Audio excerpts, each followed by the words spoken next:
السلام علیکم ناظرین، آپ دیکھ رہے ہیں پاکستان کی آواز اپنے میزبان ظاہر سید کے ساتھ۔ ناظرین، پاکستان کے اندر بڑی ایک سیاسی ہلچل ہے اور حکومت وقت ایک خاص طور پہ ایک خاص قسم کا ایک آئینی پیکج لے کے آنا چاہ رہی ہے، اور ساتھ ہی پاکستان کے اندر پاکستان شنگھائی تعاون تنظیم کا جو اجلاس ہونے جا رہا ہے اس کے میزبانی کے فرائض بھی وہ انجام دینے جا رہا ہے۔ یہ ساری چیزیں جہاں تک دیکھی جائیں کہ پاکستان کے اندر کیا سیاسی استحکام ہے یا نہیں ہے، چند سوالات ان ساری باتوں کو مد نظر رکھتے ہوئے ذہن میں اٹھتے ہیں۔ وہ سوالات میں آپ ایک ایک کر کے میں آپ کے سامنے رکھوں گا اور ہم انہیں سوالات کو انالائز بھی کریں گے۔ اور ناظرین، ویڈیو کو آخر تک ضرور دیکھیے گا، بڑی اہم خبریں ہیں، بڑے محنت کے بعد ہم نے ہمارے مائنڈ میں یہ کوسچن ہم نے ریز کیے کہ بھئی ایسا کیوں ہونے جا رہا ہے، اس کی آخر وجوہات کیا ہیں۔ آپ سے ایک چھوٹی سی گزارش کہ میرے چینل کو سبسکرائب بھی ضرور کیجیے گا، بیل آئیکن کے بٹن کو پریس کیجیے گا، یہ میرا اور آپ کا خوبصورت سا ساتھ بھی ہمیشہ کے لیے قائم و دائم رہے۔ اور ویڈیو کو لائک اور شیئر ضرور کیجیے گا، اور آپ کمنٹ باکس میں اپنے رائے کا ضرور اظہار کیجیے گا کہ یہ رائے جو ہے آپ کی ہمارے لیے انتہائی مفید ہوتی ہے اور ہمیں بہت ساری نئی چیزوں کو سیکھنے کا موقع ملتا ہے۔ ناظرین، جو سب سے پہلا کوسچن ہے وہ یہ ہے کہ ہر پارٹی اس وقت اپنی سیاسی بقا کی جنگ لڑ رہی ہے۔ جو پارٹیاں اس آئینی پیکج کے حق میں ہیں، جو لانا چاہتی ہیں، وہ بھی اپنی سیاست کی بقا کی جنگ لڑ رہی ہیں، اور جو اس کی مخالفت میں ہیں وہ بھی اپنی سیاست کی بقا کی جنگ لڑ رہی ہیں۔ کیسے؟ اگر اس چیز کو دیکھا جائے کہ آئینی پیکج جو لایا جا رہا ہے، آئین میں جو ترمیم کی جا رہی ہے، کہا جا رہا ہے کہ 18 اکتوبر کو آئینی ترمیم ہونے جا رہی ہے۔ اگر یہ ساری چیزیں ہو رہی ہیں اور جو پارٹیز ان کا اس مسئلے میں متحد ہیں کہ یہ آئینی ترمیم ہونی چاہیے، تو سب سے پہلی بات یہ ہے کہ ان کے مقاصد کیا ہیں۔ آپ نون لیگ، پیپلز پارٹی، دوسری جو ان کی اتحادی جماعتیں ہیں ان کو دیکھ لیں۔ اب جب ان کی نمبر گیم پوری نہیں ہوتی تو وہ مولانا فضل الرحمان صاحب کے پاس آئے، انہوں نے کہا جی ہم تو اس کا ساتھ نہیں دیں گے، آپ کا مسودہ جو ہے وہ ہمیں کبھی کسی صورت میں بھی قابل قبول نہیں ہے۔ اب انہوں نے اپنا ایک آئینی مسودہ تیار کیا اور ان کو ان کے ساتھ ابھی وہ شیئر کر دیا گیا ہے۔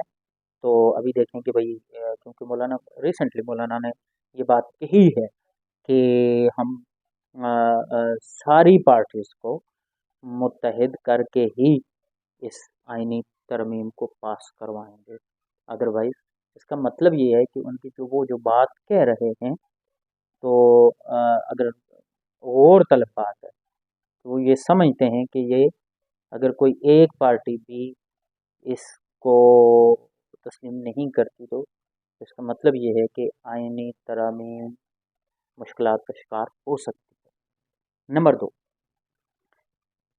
آخر یہ کیا وجہ ہے کہ حکومت اس آئینی ترمیم کو اتنی جلد کیوں لانا چاہ رہی ہے؟ اس کے پیچھے جو حکومت کے مقاصد ہیں وہ یہ ہیں کہ سب سے پہلے 25 اکتوبر کو چیف جسٹس جناب قاضی فائز عیسی صاحب ریٹائرڈ ہو گئے۔ نئے آنے والے چیف جسٹس کون ہیں؟ سینیورٹی کے اعتبار سے جسٹس سید منصور علی شاہ۔ اب حکومت کو اس چیز کا خطرہ ہے کہ اگر ان کی ریٹائرمنٹ سے پہلے جو اس آئینی ترمیم آئینی پیکج کے اندر یہ شکل لکھی گئی ہے کہ اس میں 5 ججز کے نام ہوں گے، سینئر ترین ججز کے نام ہوں گے، اور وہ بھیجے جائیں گے کس کو؟ وزیر اعظم کو، اور ان 5 ججز میں سے وزیر اعظم کی صوابدید ہوگی کہ جس کو بھی وہ چیف جسٹس اپوائنٹ کرتے ہیں۔ سینیورٹی تو یہاں پہ بھی اس کا قتل عام ہو رہا ہے، ایسا ممکن ہی نہیں ہے کہ وہ 5 کے 5 ججز ان کی سینیورٹی इक्वल हो, ऐसा मुमकिन नहीं है। अब चीफ जस्टिस काजी फायज ईसा साहब के रुखसती से कबल कबल इस आईनी पैकेज को मंजूर करवाने के लिए हुकूमत सर धड़ की बाजी इसलिए लगा रही है कि जस्टिस मंसूर अली शाह को चीफ जस्टिस बनाने से रोका जाए। अब इसकी क्या वजह है कि क्यों रोका जाए, ये वक्त के साथ पता चल जाएगा। अभी हम कि कोई इसके बारे में हतमी राय नहीं कायम कर सकते, क्योंकि बकौल पाकिस्तान के अंदर तो हर बंदा ये कह रहा है जी ये जज फलां पार्टी का है, ये जज फलां पार्टी का है, मगर मैं इस पे यकीन नहीं रखता। उसकी वजह ये है कि जज मनसबे इंसाफ की कुर्सी पे जब वो फाइज होता है तो वो मनसबे अदालत पे होता है, अदालत के मनसब पे फाइज होता है, तो उसके लिए मेरे ख्याल में बहैसियत एक बाज़मीर इंसान उसके लिए कोई पार्टी मैटर नहीं करती, बल्कि उसके लिए इंसाफ मैटर करता है। तो ये बात मेरी समझ से बालातर है, मगर क्योंकि पाकिस्तान के बड़े सीनियर लोग, सीनियर जर्नलिस्ट ये बात कह रहे हैं कि ऐसा है कि मंसूर अली शाह साहब को बहैसियत एक फ़र्द, बहैसियत जज वो पाकिस्तान तहरीक इंसाफ का समझा जाता है। हालांकि मैं इस चीज़ के ऊपर बिल्कुल भी यकीन नहीं रखता। और जज जज होता है, अगर वो मेरिट के ऊपर फैसला करेगा, अगर तहरीक इंसाफ के लिए मेरिट पे वो फैसला करता है तो मोस्ट वेलकम। अगर कानून और आइन को मद्देनज़र रखते हुए तहरीक इंसाफ के खिलाफ फैसला आता है तो भी वो ठीक है, मानना पड़ेगा, क्योंकि ऐसा कानून आइन शिकनी होती ही उसी सूरत में है कि जब आप मेरिट की पामाली करते हैं। तो पाकिस्तान के अंदर तो मेरिट की पामाली करना ये कोई नई बात नहीं है, ये हमेशा होता रहा है। अब नेक्स्ट पॉइंट की तरफ हम जाएंगे कि अगर आईनी तरमीम पास हो जाती है तो पाकिस्तान में सियासत का और अदलिया का मुस्तकबिल क्या होगा। सबसे पहली बात यह है कि आईनी जो तरमीम, ये जो आईनी पैकेज लाना चाह रहे हैं, ये हमें तो मतलब पहले जो आया था तो उसको हमने स्टडी किया था, उसमें कुछ चीज़ें ऐसी थीं कि जिसको पढ़ने के बाद ये वाज़े हो रहा था, ये बात बड़ी क्लियर थी कि अगर ये आईनी तरमीम हो जाती है तो सबसे पहले सुप्रीम कोर्ट ऑफ पाकिस्तान बिल्कुल एक डमी की सूरत इख्तियार कर जाएगा। यानी वो एक नुमाइशी तौर पे रहेगा। जिस तरह मैं मिसाल दूँ, हो सकता है शायद ये मैं गलत भी हो, मगर जहाँ क्योंकि मैं कश्मीर का बाशिंदा हूँ तो मुझे इस चीज़ का आइडिया है कि वहाँ पे रियासत कश्मीर के अंदर सुप्रीम कोर्ट यानी गैर फाल है, फाल नहीं है। तो यही सिचुएशन पाकिस्तान में भी हो जाएगी अगर ये आईनी तरमीम पेश हो जाती है और मंजूर हो जाती है। अच्छा, फिर क्या होना है, सियासत सियासत का मुस्तकबिल फिर क्या होना है। सियासत का मुस्तकबिल ये है कि हर शख्स, हर सियासतदान मुस्तकबिल में वो फ्लोर क्रॉसिंग भी करेगा, सब कुछ करेगा।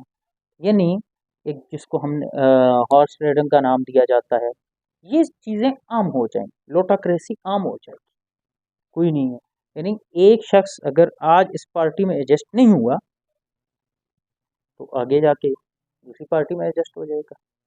यानी हालांकि ये सियासी करप्शन है, इसको सियासी करप्शन कहा जाता है।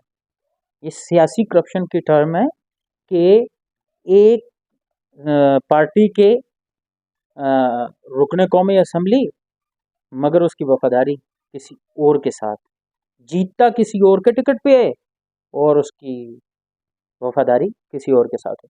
ये क्या है, ये सियासी करप्शन है। और पाकिस्तान के अंदर सियासी करप्शन उरूज पे है, इसमें कोई दूसरी राय नहीं है। इससे आगे चलते हैं तो फिर हमें क्या है कि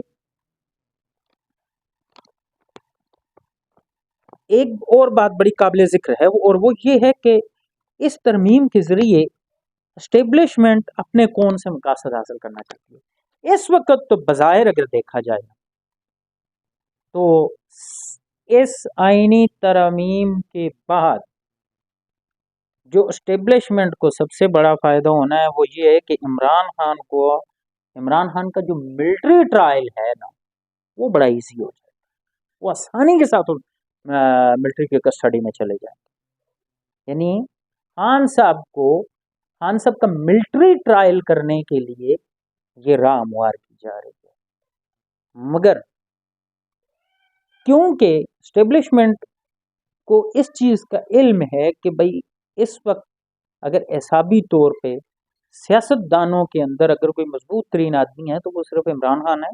इतने अरसे से जेल में रखने के बावजूद भी, इतना कुछ उनके साथ होने के बावजूद भी वो एहसाबी तौर पे टूट नहीं रहा। तो लिहाजा एक बार फिर पाकिस्तान के अंदर किसी बड़े इंसान का अदालती कत्ल हो जाएगा, अदालती फांसी हो जाएगी।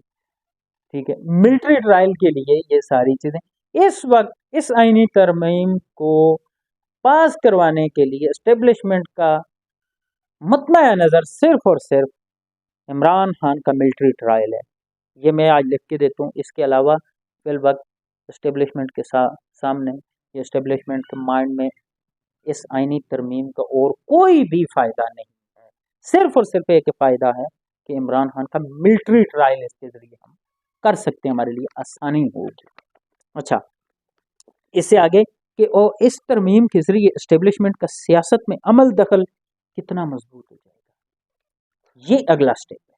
और ये लास्ट बात मैं आपसे करने जा रहा हूँ कि ये आईनी तरमीम अगर ये आईनी तरमीम पास हो जाती है, अमेंडमेंट हो जाती है, तो ये 100% के एस्टेब्लिशमेंट पिछले 75 सालों में यही पाकिस्तान के अंदर राग अलापा जा रहा था कि भाई हमें सियासत में ना घसीटा जाए, हमें हमारा सियासत के साथ कोई लेना देना नहीं है, हमारा एक अस्करी अदारा है, हम अपने एक तरीके से काम कर रहे हैं, हम अपने डोमेन में रहते हुए काम करते हैं, हमारा सियासत के साथ कोई लेना देना। मगर पिछले 2-3 सालों के अंदर ये वो झूठ जिसके ऊपर कई दहाइयों से पर्दा पड़ा हुआ था, आखिर वो पर्दा हट गया और ये बात रोज़े रोशन की तरह बच्चे पर अया हो गई कि पाकिस्तान की जुडिशरी, पाकिस्तान की सियासत,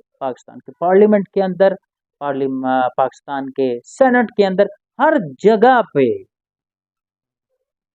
मिलिट्री एस्टेब्लिशमेंट का अमल दखल है, रहा है। और अब बात ये जो लफ्ज अभी मैं कहने लगा हूं, रहा था, रहा है और क्या रहेगा, ये उनके मुस्तकबिल की पेशन गोई इसलिए अभी तक कोई नहीं की जा सकती क्योंकि मुल्क पाकिस्तान के अंदर ये क्रेडिट मैं अब भी कहता हूँ कि नवाज शरीफ को जाता है। मगर बात यह है कि नवाज शरीफ हिसाबी तौर पे इतना मजबूत आदमी नहीं है कि उसने बाद में प्रेशर नहीं बर्दाश्त कर सकता।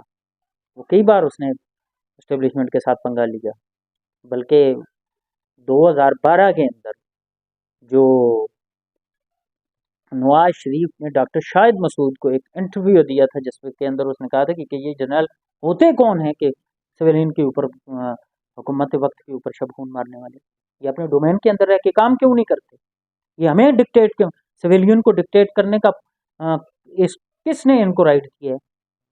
मगर ये सारी बातें ज़बानी हद तक तो ठीक हैं, मगर इनको फेस भी करें। फिर इमरान खान का मसला ये है कि वो इस चीज़ पे डट गया, वो फेस कर रहा है।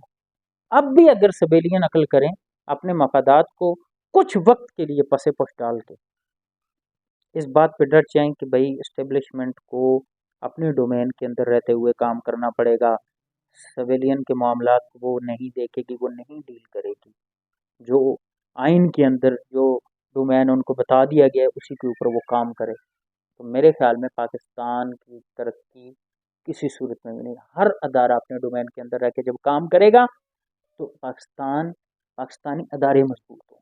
जब पाकिस्तानी अदारे मजबूत होंगे तो पाकिस्तान में आइन की बालादस्ती आएगी, और जब पाकिस्तान के अंदर आइन की बालादस्ती आएगी, किसी भी मुल्क के अंदर आइन की बालादस्ती होती है, तो उस वक्त लॉ एंड ऑर्डर की सिचुएशन गुड नहीं बेटर हो जाती है।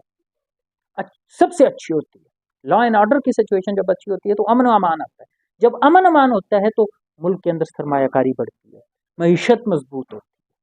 मगर इन सब के लिए ये ज़रूरी है कि हमारी एस्टेब्लिशमेंट इस चीज़ को देखे कि अगर ठीक है 75 साल राज कर लिया, हर उरूज को एक जवाल है, यूँ समझ के अल्लाह की मर्जी समझ ले कि भाई अब अल्लाह ने जवाल करना शुरू कर दिया तो कबूल कर लेना चाहिए। हो सकता है परवरदिगार फिर भी आपको उरूज दे दे।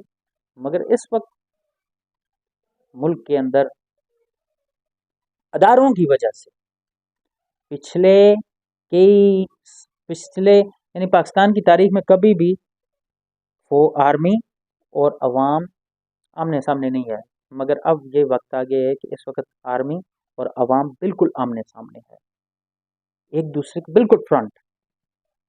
मगर ये लोग इसको बहुत हल्का ले रहे हैं, मगर ये बहुत खतरनाक बात है। ये मुल्क के मफाद में नहीं है। एस्टेब्लिशमेंट क्योंकि एक इंतहाई ज़िम्मेदार और प्रोफेशनल अदारा है, उसको चाहिए कि वो इस चीज़ को बड़ी ज़िम्मेदारी के साथ देखे। आज जो लोग एस्टेब्लिशमेंट की आंखों के तारे हैं, कल हो सकता है वो चंगारियाँ हों। आज जो चंगारियाँ हैं कल वो फिर तारे हों। तो इससे बेहतर अगर इस मुल्क को चलाना है तो मेरिट की पामाली को ख़त्म करें।